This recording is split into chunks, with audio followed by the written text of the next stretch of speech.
Decidí no dejarle herencia a mis hijos cuando me enteré de lo que pretendían.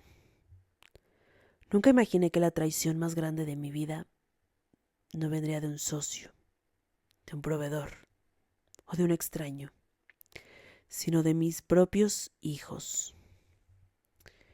Esta historia no empieza con odio, empieza con trabajo. Mi esposo y yo nos conocimos a los 17 años. Éramos jóvenes, muy pobres y con más sueños que dinero. Lo único que sabíamos hacer era trabajar y hacer pan, porque mi madre me enseñó y yo sabía cómo trabajarlo. Prácticamente no teníamos dinero. Había días que comprábamos harina para el pan, pero nos quedábamos sin comer. Si nos iba bien, podíamos tomar 1 o 2 piezas de pan que nos sobraban para al menos quitarnos el hambre. Cuando tuvimos nuestra primera panadería fue un local pequeño, caliente, porque los hornos inundaban de calor todo aquel lugar. Aún lo recuerdo. Lleno de harina en el aire. Ay, qué épocas tan difíciles. Dormíamos poco. Como les digo, casi no comíamos. Pero éramos felices. A nuestra manera. Yo a mi esposo siempre le decía, lo más difícil de todo fue encontrarnos. Tener una vida exitosa ya es lo fácil. Nos casamos muy jóvenes, muy enamorados. Tuvimos 2 hijos. Y cuando ellos nacieron trabajamos aún más porque queríamos que no les faltara absolutamente nada. Mientras otras familias descansaban los domingos, nosotros abríamos. Mientras otros se iban de vacaciones, nosotros invertíamos ese dinero. Cada peso que entraba, lo pensábamos como familia. Y es que así tiene que ser. Los negocios exitosos familiares no se crean de la noche a la mañana, ni mucho menos si te los regalan. Los tienes que trabajar, esforzarte, sacrificarte. Pero algún día puedes vivir muy cómodamente de los frutos de aquel trabajo. Y así fue. El negocio creció. Después de una panadería tuvimos 2, luego 3, y luego una pequeña cadena, pero bastante sólida en la ciudad. Eso nos daba la certeza de poder vivir con mucha mayor tranquilidad. Pero cometimos un error. El error que muchos padres cometen creyendo que hacen lo correcto. Consentimos demasiado a nuestros hijos. Les dimos todo. Nunca les faltó absolutamente nada. Nosotros que ni siquiera habíamos acabado la escuela, los mandamos a una escuela privada. Nosotros que tuvimos nuestro primer coche casi a los 45. Ellos tenían coches nuevos desde que iban en la prepa. Nosotros que ni siquiera habíamos viajado fuera del país. Ellos su primer salida fue cuando los mandamos de campamento y apenas iban en la secundaria. Siempre pensando que así tendrían una vida más fácil que la nuestra. Y que les estábamos dando oportunidades que nosotros no tuvimos. Pensando en que serían buenas personas, exitosos. Pero no fue así. Ellos ayudaban a veces en el negocio, eso es cierto. Pero nunca supieron lo que era empezar de cero. Ellos llegaron a un negocio donde ya eran los hijos de los dueños. Y eso es muy diferente. Yo me equivoqué. Me equivoqué en que les decía cómo hacer el pan, pero nunca le enseñé a cargar un costal de harina. Le enseñaba cómo cobrar, pero nunca le enseñé en cuánto costaba ganar cada peso. Le enseñaba cómo se tenían que registrar todas las cuentas de cada una de las panaderías. pero nunca le enseñé cuánto nos costó abrir cada una de ellas. Aún así, mientras vivieron en nuestra casa, eran manejables, a veces rebeldes. Cuando empezaron a crecer nos dimos cuenta que empezaron a salir demasiado de fiesta con sus amigos, invitaban amigas que se terminaban volviendo novias y pagaban con nuestro dinero gastos bastante innecesarios. Pero ellos siempre tenían una explicación y ahora lo sé, nos manipulaban. Nos pedían perdón y decían que eso no iba a volver a pasar y que por favor los perdonáramos. Y nosotros caíamos. Porque toda esta firmeza que yo tuve para construir un negocio y la que mi esposo tuvo para poder hacerse cargo de la operación del mismo, no la teníamos con nuestros hijos. Ahí éramos débiles. Ellos en casa eran respetuosos, cariñosos, eso no lo voy a negar. Pero lo hacían porque eso era lo que nosotros queríamos ver. Todo cambió de forma exorbitante cuando se casaron. Mis hijos eligieron mujeres ambiciosas, porque esa era la clase de chicas con las que siempre se habían llevado. Solo conocían relacionarse con la gente a través del dinero, de dar. Y por supuesto que sus esposas eran así.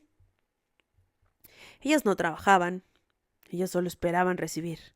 Desde el primer momento que las conocí yo sentí algo raro. Hacían comentarios muy incómodos. Me preguntaban sobre el dinero.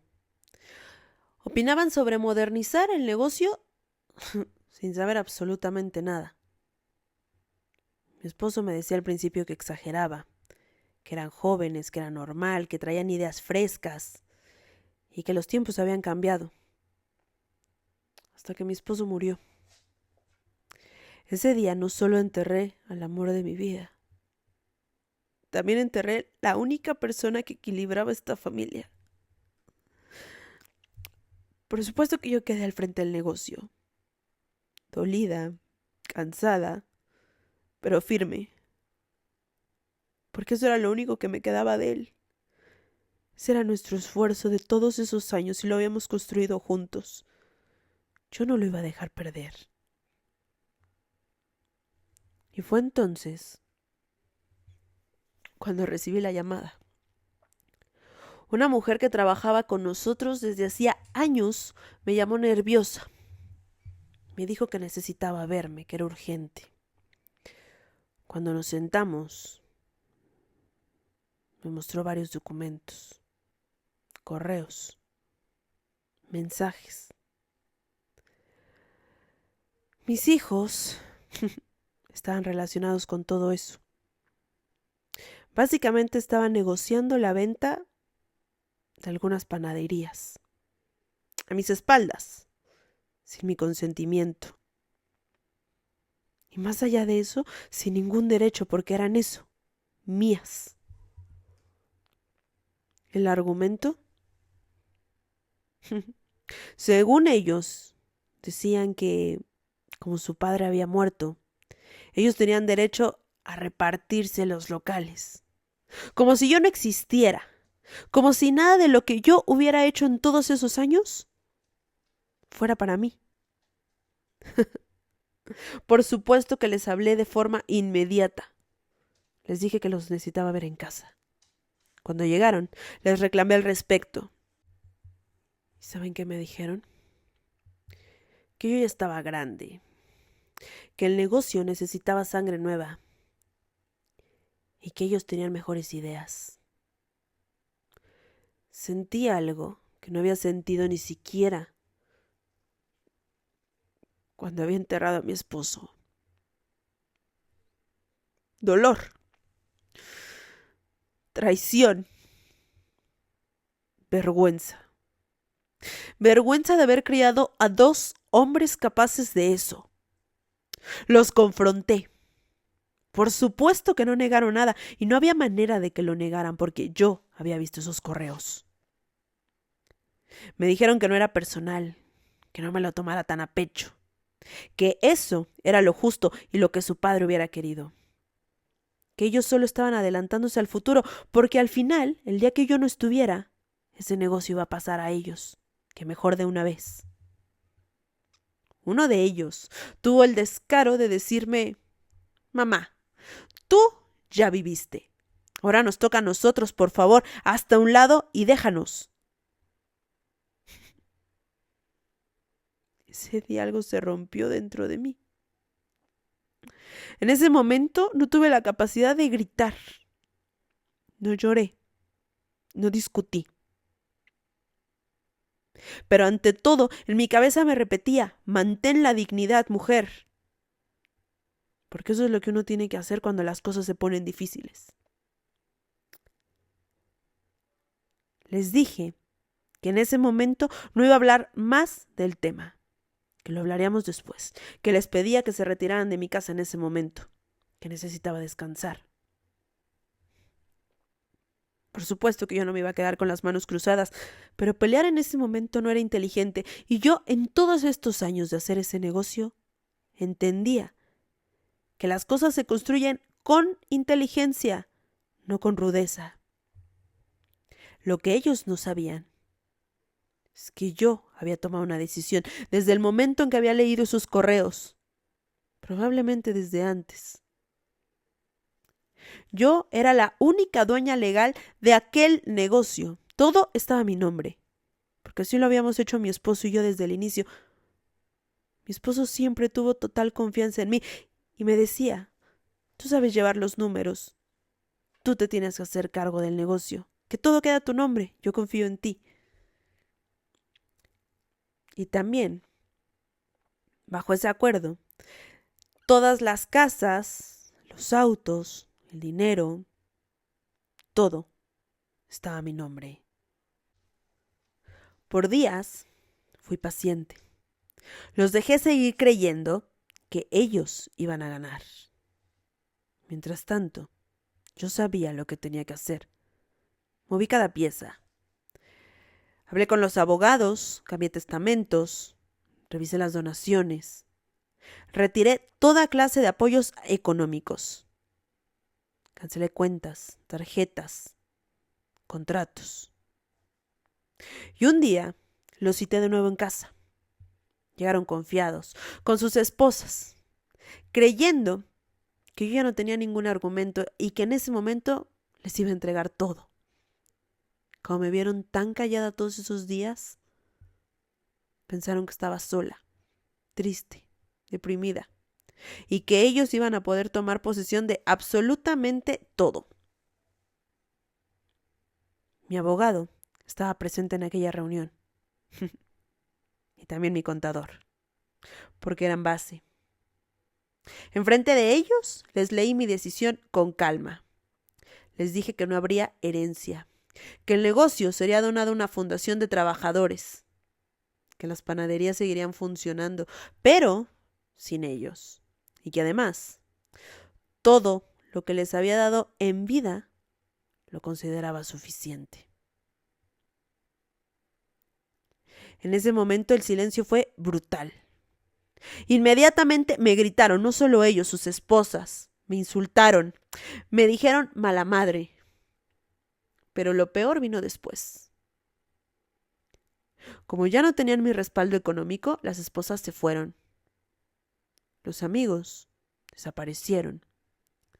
Y por supuesto que vinieron deudas.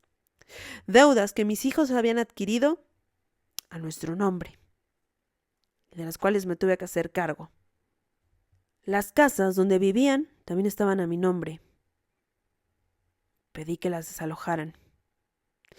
Les quité las tarjetas de crédito, les quité el apoyo económico, porque cada mes había una mensualidad. Les quité los coches. Todo lo que estaba a mi nombre regresó a mí. Y no porque yo lo necesitara, sino porque yo no iba a permitir que me hicieran eso.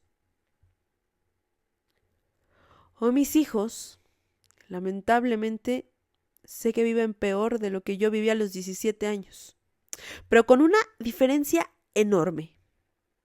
Ellos lo tuvieron todo, y por ambiciosos lo perdieron.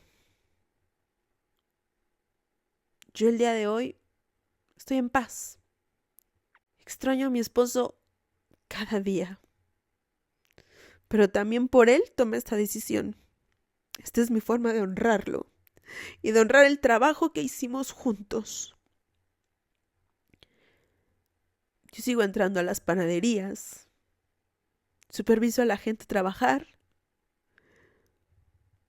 huelo todos los días el pan caliente que tanto me lo recuerdan.